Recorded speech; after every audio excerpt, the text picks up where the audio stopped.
I've been lucky enough to visit schools with wonderful young singers like this for the last 3 years as National Ambassador for Singing with the National Singing Programme, or Sing Up. 90% of English primary schools are now enrolled in the programme, and as you can hear, group singing in primary schools is returning with a vengeance. But what happens when these children move on? How are our secondary schools doing with their singing? People come in different sorts, la la la la la la. Some have spots and some have warts, la la la la la la. We've been to 3 secondary schools across the UK that do have great singing. Guildford County, a mixed comprehensive in Guildford. Open your eyes. St Bonaventures, a Roman Catholic boys' secondary in the London borough of Newham. Open your eyes, look up to the skies and see something inside so strong. And this school near Liverpool. I'm here in Formby in Merseyside, and I hope I've come to the right place to find out the secrets of how to get your school singing. This is Formby High School. It's a specialist performing arts college, and I've come here to meet Steve Cook. I know that I can make it, but you're doing me wrong, so wrong. You know that my pride was gone. Something inside so strong. Steve has 6 choirs at the school. This is Midnight Voices, the school's senior choir, and one of the first he set up when he first came to the school 12 years ago.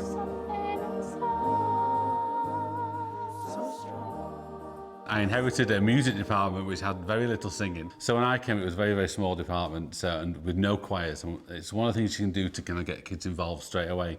So we started a Year 7 choir straight away. I was a Year 7 form tutor at the time. So we had about 30, 40 little Year 7s singing kind of pop songs, for want of a better word. There's a lot of competition for teenagers' time these days, so rule number 1 for getting young people to turn up to choir rehearsals would seem to be choosing repertoire which they enjoy and doesn't feel like it's been imposed from above. They need to feel that their tastes count.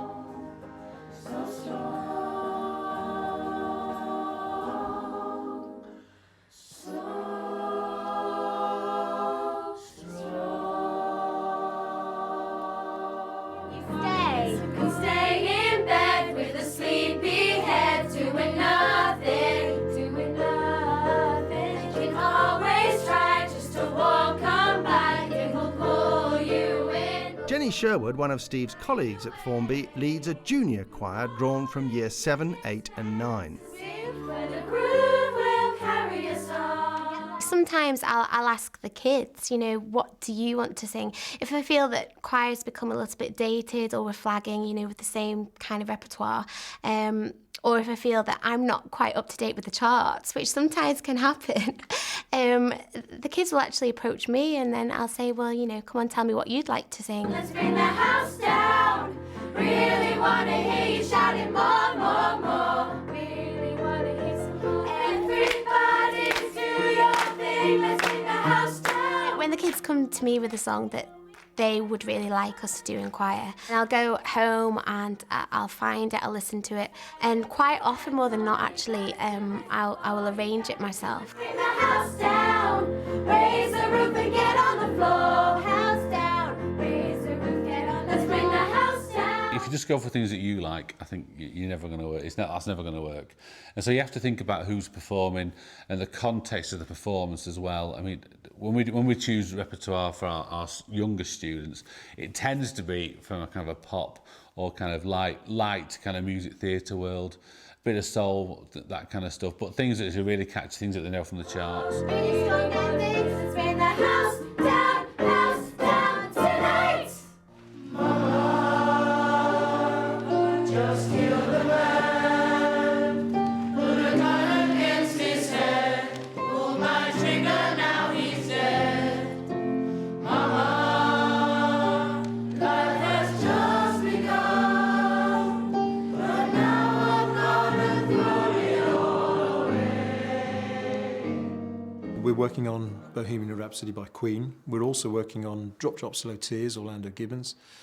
For Easter, We performed the Passion Chorale, J.S. Bach. We've done any amount of American gospel.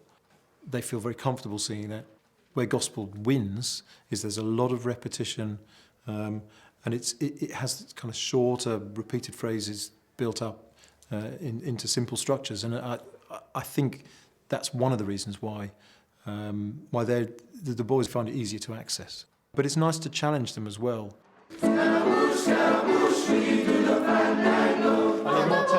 We all wanted to do a Queen song, so Mr. Broadbent arranged Bohemian Rhapsody for the choir for us. Open your mouth, use your body. Tenors and basses, here we go.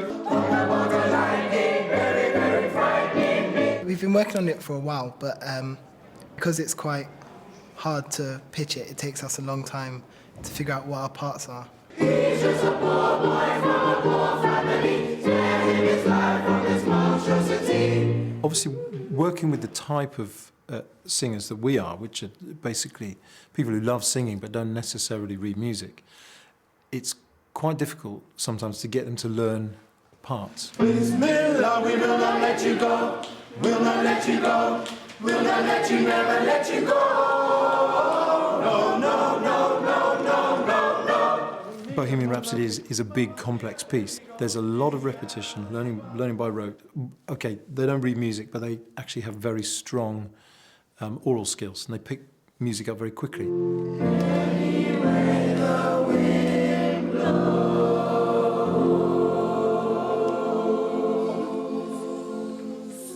Yes, tailoring your repertoire to your audience doesn't mean you can't introduce young singers to material that's outside their comfort zone. In Formby, Steve runs the popular Mundo Africa choir for older pupils. They're rehearsing for a charity concert in a local church tonight.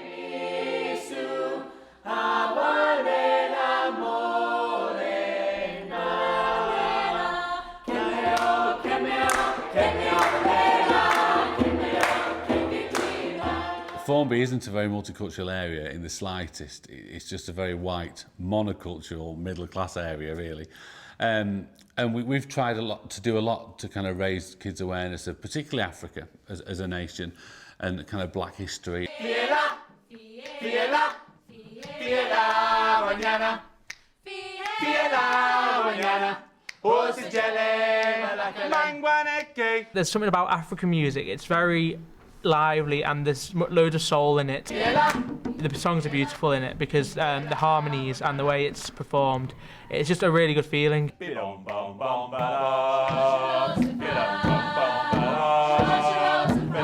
lot of the arrangements are the kids' own arrangements, and they'll find recordings and bring them in and we'll work on them and try and transcribe them. And they do a lot of Ladysmith Black Mambazo music, a lot of stuff from the Lion King they like doing, a lot of just general folk songs that they might have found.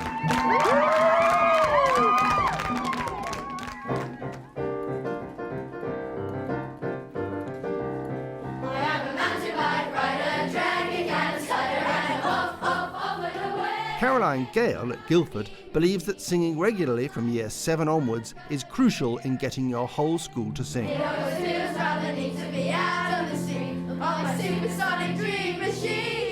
I like mountain bike riding, and I think most of the class likes mountain bike riding because we got the actions and we can all go like really crazy.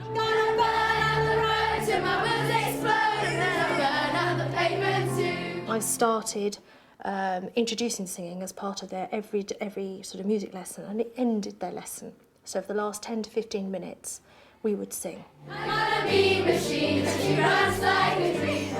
I really like it because it doesn't matter if you can't sing or if you can't dance or anything like that. You can just join in and do the actions and just sing. My focus really was to ensure that everybody was equal and that they had fun, and that so that they went out of the lesson thinking, gosh, I enjoyed that, and hopefully came in to the lesson next time expecting to have fun at the end of the lesson. The culture of singing in year 7, 8 or 9 is exactly the same. When they come into the school now, they just know that they're going to sing. Everyone does it, so there's no one to say, oh, it's not cool or anything, and everyone can just join in and have a good time. Don't worry about a thing. Jenny Dale teaches a GCSE music group at Guildford, and she finds that she really benefits from the work Caroline has done to build a strong singing culture in the school.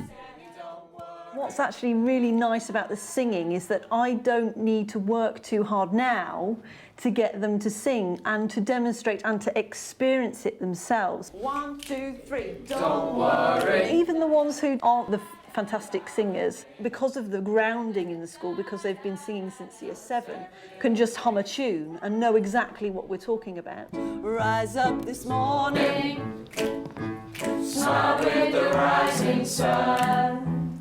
3 little birds reach by my doorstep, singing sweet songs. I don't go into a lesson going, oh God, are they going to sing this now? I just think they're going to sing it, no matter what. This is my message to you.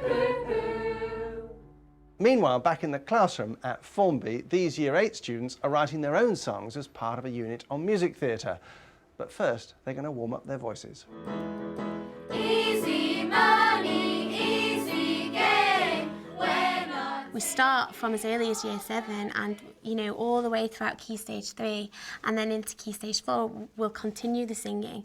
We'll do general warm-ups or starter activities that might be quite unrelated to the work that we're doing in the class that day, or it can range to the musical theatre scheme of work in Year 8 where everything is kind of centred around singing and your own musical theatre song composition. Stuck in a box with these chains. We commissioned an opera a few years back that revolves around slavery and the slave trade. So we'll take that as our kind of main focus, and then we'll draw up activities such as composition tasks that rely heavily upon, you know, characterisation of the lyrics that they're going to write, and then how they're going to explore kind of performance possibilities for it. It's a shame, shame, shame. We say it is such a shame. It's a shame, shame, shame for us to work. 1, 2, 3, 4. Blessing and honor, glory and power be unto the ancients of days. Lovely, I love that sound. From every nation, all of creation, bound for the ancients of days. Every time. At St Bonaventure's, this Year 7 group is rehearsing a hymn for assembly.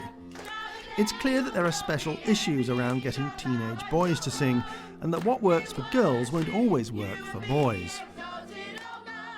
You would imagine in a boys' school that it would be difficult to get boys to sing. But in many ways, I think it's probably easier to get boys to sing in a boys' school than it would be to get boys to sing in a mixed school. 1,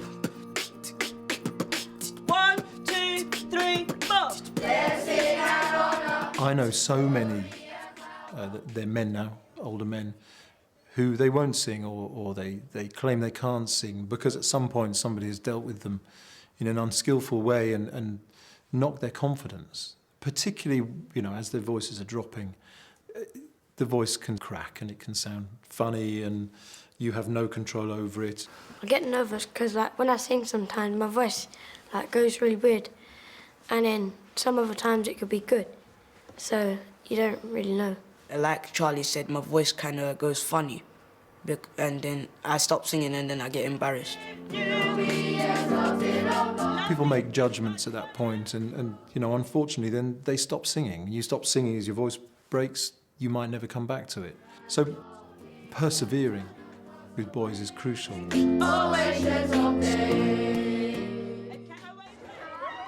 Getting teenage boys to throw off their inhibitions and express themselves through song doesn't happen overnight. Best of all, I've got my baby. Oh, best of all, I got my baby. She's my advisor, she's all mine, nothing's gonna bring me down. At Guildford County School, the strong singing culture has made singing for boys so accepted and so popular that the school is bursting with groups and individual talent. Our ukulele ensemble was born out of the boys' choir, and each boy in it presently also sings in the boys' choir. I've got a nice guitar and tires in my car. I got most of the means outskirts for the sing. I'm out to the bounce of in the south. Got a baby the chapel, the bed the top. Got food in my belly and a nice stomach telly. That's gonna bring me down. I feel like everyone now, because of like all the choirs and everything, all the singing, everyone has the confidence to like sort of get together and sing. Like there's no one's like afraid to do their bit, and like so we can get the harmonies that we have.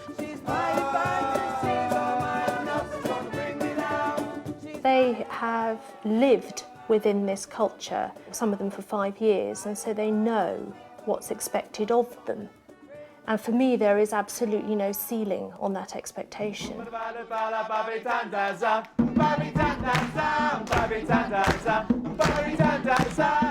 At Formby, some of the more confident older singers in Mundo Africa have been encouraged to become singing leaders, acting as role models to help younger pupils inside and outside the school to enjoy singing.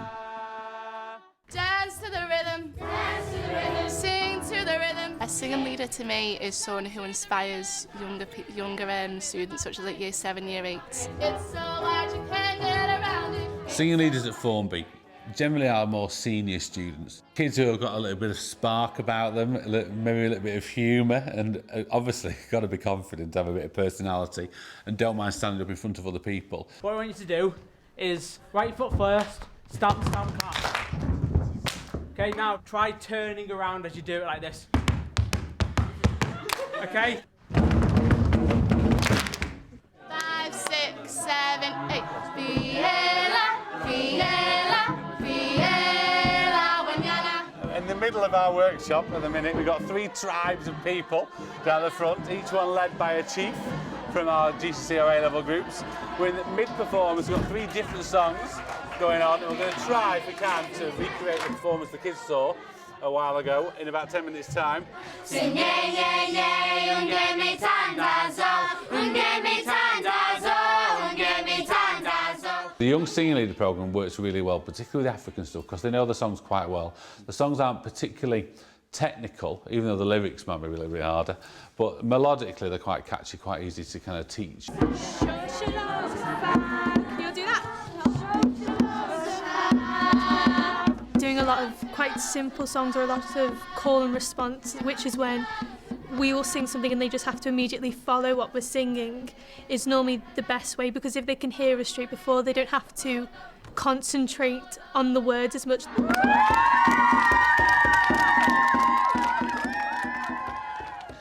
We've seen some fantastic work going on in these secondary schools, and clearly building that sort of quality takes a lot of time and effort. But for those of you who are starting from scratch to build great singing in your school, well, we've asked the teachers who took part in this programme for their top tips. Are you in good voice? Yeah.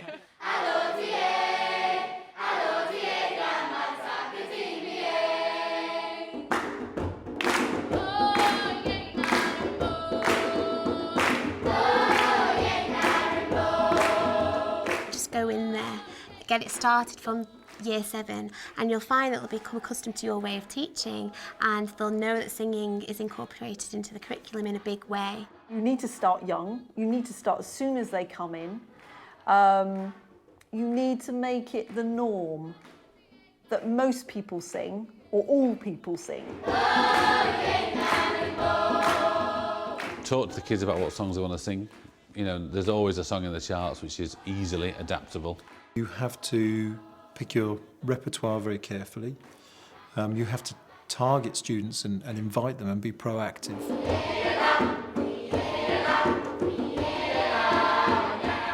You've got to be prepared for things not to work, but you have to equip yourself with a suit of armour, and you have to just assume it's going to work. Role models are important, you know, getting people in and finding people on the staff in school who can help out.